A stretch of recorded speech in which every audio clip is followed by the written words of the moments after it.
कभी सोचा है यूपीएससी, एसएससी, रेलवे जैसी परीक्षा भी अगर भरोसेमंद ना रहे तो देश के करोड़ों छात्रों को क्या होगा। आज फिर पेपर लीक हुआ, फिर घोटाला हुआ और फिर सिस्टम चुप हो गया। एसएससी जिस पर लाखों नौजवानों की जिंदगी टिकी होती है, आज वो खुद शक के घेरे में है। क्या ये सच में परीक्षा है या बच्चों को परेशान करने का तरीका?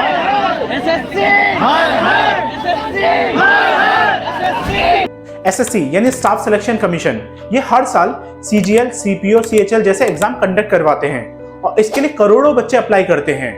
लेकिन ये सिलेक्शन बोर्ड बच्चों के सपनों को बना नहीं रहा, उनको खत्म कर रहा है। सब कुछ जानने से पहले एसएससी के घोटालों की लिस्ट देख लेते हैं। 2013 सीजीएल टीयर 2 का पेपर लीक होने का आरोप लगा। बच्चों ने आवाज उठाई, ना कोई जांच हुई, ना कोई आरोपी पकड़ा गया। 2016 फर्जी बायोमेट्रिक हुआ, पेपर सॉल्व करने वाला माफिया इसमें शामिल था, लेकिन क्या हुआ? कुछ नहीं। 2017 पेपर लीक हुआ और इसकी 100% श्योरिटी थी। इवन जो मामला है ये सीबीआई और सुप्रीम कोर्ट तक गया, लेकिन फिर क्या हुआ? कुछ नहीं। कई बच्चों को उनकी पोस्टिंग नहीं मिली, उनकी उम्र निकल गई और कई बच्चों ने आत्महत्या कर ली। एसएससी जीडी 2024 फिर से पेपर लीक का मामला सामने आया। अजीबोगरीब कट ऑफ आई, लोगों को कुछ समझ ही नहीं आया। अब ये जो घोटाले होते हैं, ये होते कैसे हैं? देखिए, हमें लगता है कि शायद ये किसी की लापरवाही की वजह से हो सकता है, लेकिन ये लापरवाही नहीं, ये एक बिजनेस है। सबसे पहले पेपर लीक होगा 12 से 24 घंटे पहले, फिर जो पेपर बेचने वाला रैकेट है वो इसके लाखों में सौदे करेगा। इसके साथ साथ फर्जी कैंडिडेट बनाए जाएंगे उनकी नकली पहचान के साथ। और ये ऐसा नहीं है कि इसे बाहर के लोग करते हैं, इसमें पूरा सिस्टम मिला हुआ है। और आखिर में जब इसमें आवाज उठती है तो क्या होती है? लीप अप होती। सीबीआई को मामला दे दिया गया है, वो चेक कर रहे हैं। और जो असली छात्र हैं वो अपनी आंखों के सामने अपना सपना टूटता हुआ देखते हैं। 16 से ज्वाइनिंग नहीं आ रही, मतलब जब ये कांग्रेस गवर्नमेंट थी ना, फिर भी थोड़ा ठीक था, एटलीस्ट ज्वाइनिंग तो आ जाती थी। लेकिन अब 16 से तो बिल्कुल, सीएचएसएल देख लो आप, चाहे सीपीओ देख लो, एमटीएस में भी। सरकार क्या करती है? एक ट्वीट कर दिया, बस जिम्मेदारी खत्म। हर बार पेपर लीक होता है लेकिन कोई मंत्री इस्तीफा नहीं देता। ये उनकी जिम्मेदारी बनती है, लेकिन वो अपना काम सही ढंग से नहीं करते। क्या इन सब में सिर्फ एसएससी दोषी है? नहीं, इसमें बहुत सारे लोग दोषी हैं।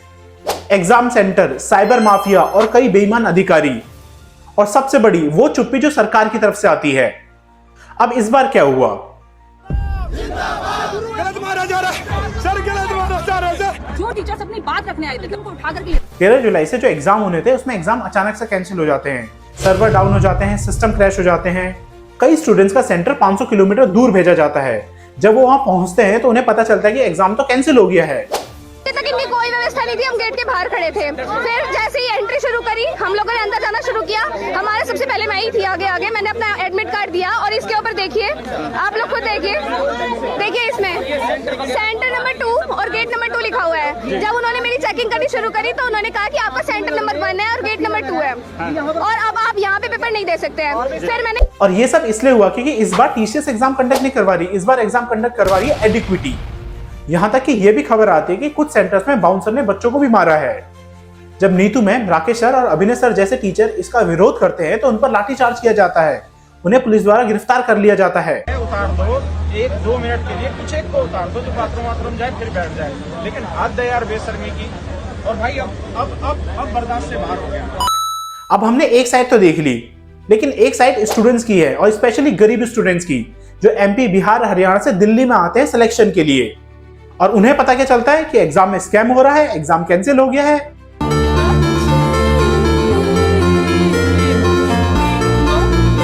कई बच्चे ऐसे हैं जिनके लिए उनके माँ बाप कर्जा लेते हैं, अपना घर गिरवी रखते हैं। कई बार वो बच्चे सही से खाना नहीं खा पाते क्योंकि उनके पास पैसे नहीं है और आखिर में क्या पता चलता है कि एसएससी में स्कैम हो गया, एग्जाम कैंसिल हो गया।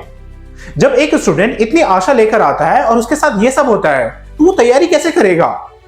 जब एक एग्जाम कैंसिल होता है तो उसका बहुत बड़ा असर होता है और ये शायद सबको दिखता भी नहीं है। हमें ये समझना होगा कि एक एग्जाम सिर्फ एग्जाम नहीं है, बच्चों की उम्मीदें हैं। जब ये कैंसिल होता है तो बच्चों की उम्मीदें टूट जाती हैं।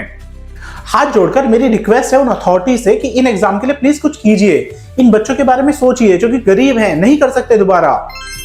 और जो भी इस वीडियो को देख रहे हैं उनसे एक रिक्वेस्ट है कि प्लीज शेयर कीजिए इस वीडियो को ताकि और लोगों को भी ये जानकारी मिल सके। और हाँ, अपनी राय कमेंट में जरूर बताइए।